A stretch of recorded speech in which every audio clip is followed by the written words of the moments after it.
Thank you very much for the opportunity to speak.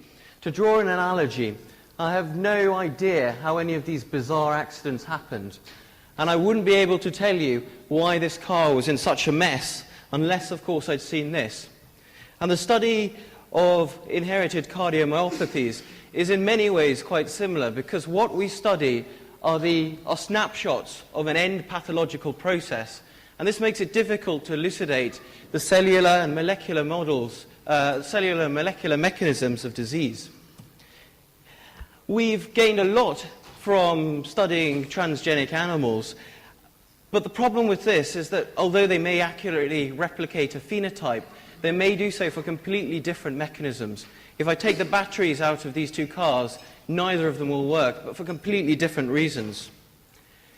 Induced pluripotent stem cells were originally conceived as a tool in regenerative medicine, whereby fibroblasts from a skin biopsy could be induced into pluripotency, expanded in culture, differentiated, and then injected back into the myocardium. For various reasons I don't have time to discuss, this might not happen. But what we do have in these cardiomyocytes derived from induced pluripotent stem cells is a human, patient-specific model of disease. And we were very keen to characterize these cells to see to what extent they replicated the structure and the function of adult myocardium so that we could use them for this purpose. And when we looked at the structure of these cells, it's immediately very evident that they differ from the adult myocyte on the left there, both in their size and in the organization of the sarcomeric proteins and the other cellular structures.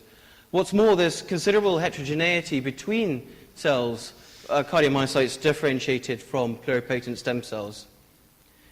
We were keen to validate tools to assess their function that will be medium throughput, that will be very translatable as models of disease.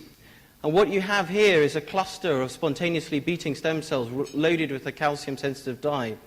And by looking at this under the confocal microscope, we can look at a cross-section of this cluster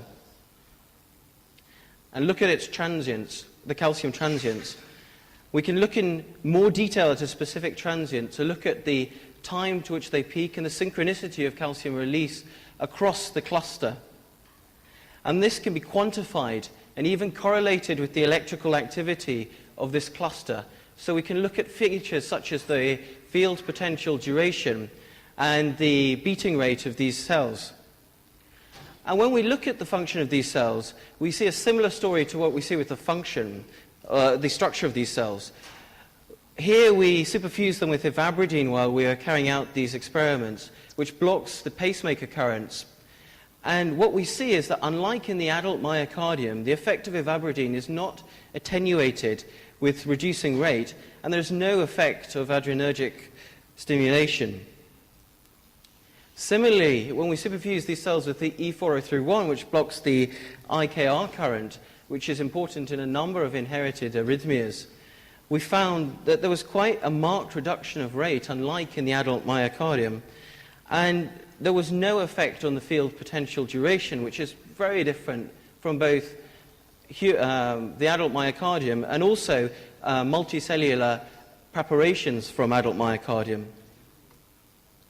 So, to summarize, we have a very heterogeneous, immature phenotype, which makes them very problematic, particularly as a model of adult disease. And we were keen to see how we could force mature these cells so they would be a more representative disease model. So we developed these tissue engineering constructs in collaboration with the engineers at Imperial College. And we found that when we grew them in lines, we could normalize a number of the features of their physiology, such as their calcium transients, in particular the time to peak, the time to 50% decay, and the synchronicity of these cells. So clearly we need to characterize these cells and the constructs much better, and a lot more work is needed in this direction. But it's encouraging that we using tissue engineering approaches may have a valid and robust model of disease in the future. I must thank my supervisors, Stanos Athanasiou, Nadira Ale, and Cesare Tarraciano, whose work you've heard a lot about during this meeting, and people in my lab who have helped me, in particular Patrizia Camilati and Sarah Abu Al-Saud, who helped with the tissue constructs.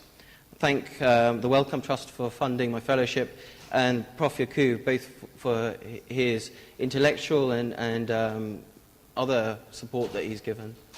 Thank you very much. Thank you very much, Dr. Rao. Now we can have one or two questions.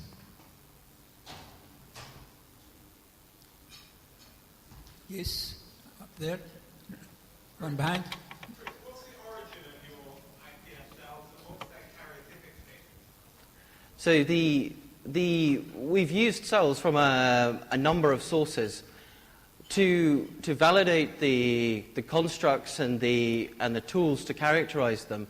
We've used human embryonic stem cells, which share a number of characteristics with induced pluripotent stem cells, and they've been differentiated into cardiomyocytes either using the Laflamme technique with activin BMP4 or using the embryoid body technique.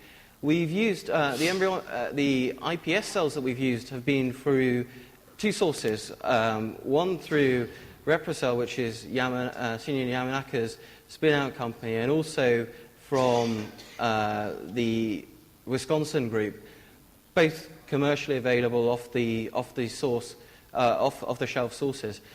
With the embryonic stem cells, we do karyotyping every 30 passages, but I'm afraid I don't know any of the details about the karyotyping for the induced pluripotent stem cells, or how many times they were passaged before they were differentiated. Question there? Third row, yes. Voice up. Voice up. Microphone. Use the microphone, please. One of my patients, 4 years old child, waiting the transplantation, actually we have used this technique. But after this technique, and the patients during the following period, they get arrhythmia actually. Have you seen any arrhythmia in your patients? Arrhythmia. We haven't used these cells in cell therapy ever in my group. The experience from the literature is equivocal. I think particularly with skeletal myoblasts, there was a suggestion that they could cause arrhythmia. But in the trials, in the largest randomized controlled trial in skeletal myoblast, there isn't really very strong evidence that they do actually cause arrhythmias. So there are a number of confounding things with any intervention in the heart that could potentially account for that. And I think the jury is really still out on that. Last question. We have in Cairo University a collaborative study with Germany in the stem cells, okay?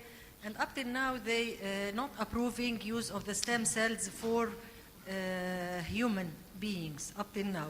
Because what they say is that it can be complicated. These cells, which are differentiated into cardiomyocytes, they don't know if they will be neoplastic later on or not, for how long they will stay as cardiomyocytes, and they will not be differentiated into other types of cell. So I'm just asking, what's your experience about not only experimental, but in the human beings?